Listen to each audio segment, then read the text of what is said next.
السلام علیکم دوستو، میں محمد یونس انفارمیٹو چینل سے مخاطب ہوں۔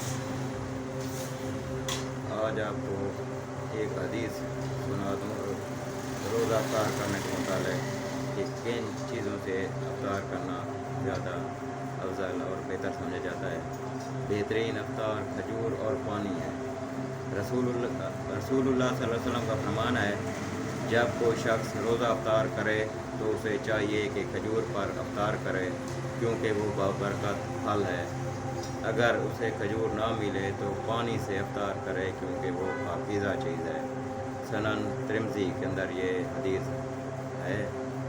امید ہے یہ حدیث آپ کی سمجھ میں اچھی طرح آ جائے گی۔ بہترین افطار کھجور اور پانی ہے، یعنی یہ کام سنت کا کام ہے، ہمیں ایسے ہی کرنا چاہیے۔ اس سے صحت بھی ٹھیک رہے گی اور سنت پر بھی عمل ہو جائے گا۔ امید ہے میری یہ کاوش آپ کو پسند آئے گی۔